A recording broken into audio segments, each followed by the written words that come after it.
கல்வியை அரசியலாக்க வேண்டாம், தொலைநோக்கு பார்வை இல்லாமல் தமிழ்நாடு அரசு செயல்படுகிறது என்று மத்திய கல்வித்துறை அமைச்சர் தர்மேந்திர பிரதான் தெரிவித்திருக்கிறார். தொடர்பாக தன்னுடைய கருத்துக்களை பகிர்ந்து கொள்வதற்காக தமிழ்நாடு காங்கிரஸ் கமிட்டியின் தலைவர் திரு செல்வ பெருந்தகை நம்முடன் இணைகிறார். சார் வணக்கம்.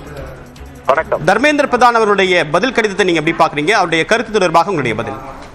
முழுக்க முழுக்க அரசியல் தமிழ்நாட்டு நலனுக்கு எதிரானது, தமிழ்நாட்டு மக்களுடைய உணர்வுக்கு எதிரானது, தமிழ்நாட்டு மக்களுடைய எதிர்காலத்துக்கு நலனானது. ஒரு மாநில அரசு என்ன கோரிக்கை வைக்கிறதோ தமிழ்நாட்டின் மக்களின் சார்பாக அதை ஏற்றுக்கொள்வதால் பெருந்தன்மையான ஒன்றிய அரசாக இருக்க முடியும். பிடிவாதம் பிடித்துக் கொண்டு அடுத்த தலைமுறையை கேள்விக்குறியாக்குவது, அடுத்த தலைமுறைக்கு வழிகாட்டாமல் பின்னடைவு செய்வது எந்த விதத்தில் நியாயம் என்பதை அவர்கள் தான் உணர்ந்து கொள்ள வேண்டும். எங்களை பொறுத்தவரை இருமொழி கொள்கை தான் தமிழ்நாட்டில் இருக்கும் என்பது ஜவஹர்லால் நேரு, லால் பகதூர் சாஸ்திரி, அண்ணா இந்திரா காந்தி, எங்களுடைய தலைவர் ராஜீவ்காந்தி இருக்கும் பொழுது தொடர்ந்து இதை வலியுறுத்தி வருகிறோம். தொடர்ந்து இது கடைபிடிக்கப்படுகிறது. இப்பொழுது இதற்காக மும்மொழி கொள்கை, புதிய கல்விக் கொள்கை என்பது ஏற்றுக்கொள்ள முடியாதது. அதுல குலத்தொழில்களை செய்கிறீர்கள். 6ஆம் வகுப்பிலே விருப்ப பாடத்தை எடுக்க வேண்டும் என்றால் 11 வயதில் ஒரு மாணவன் எப்படி விருப்ப பாடத்தை எடுக்க முடியும்? அப்படி என்றால் என்ன விருப்ப பாடம்? குலத்தொழில், செருப்பு தைப்பவர் செருப்பு தைத்துக் கொண்டிருக்க வேண்டும், மலத்தை வாரி கொண்டு இருந்தவர் மலத்தை வார வேண்டும், கார்பெண்டராக இருந்தவர்கள் தச்சு வேலை செய்தவர்கள் தச்சு வேலை செய்து கொண்டிருக்க வேண்டும் என்றால் இது எப்படி ஏற்றுக்கொள்ள முடியும்?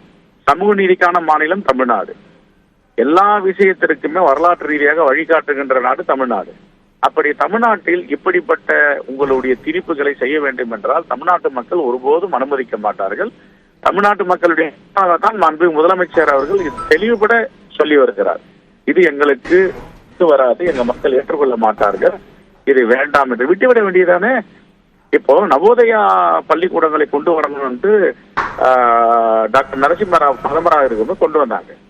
20 கோடி ரூபாய் ஒரு பள்ளிக்கூடத்துக்கு ஒன்றிய அரசு நிதி கொடுக்கோம்னாங்க. இன்ஃப்ராஸ்ட்ரக்சர் டெவலப் பண்ணி கொடுத்தாங்க.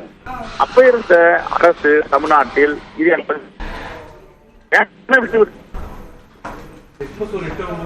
துறைக்கு கொடுக்க வேண்டிய நிதி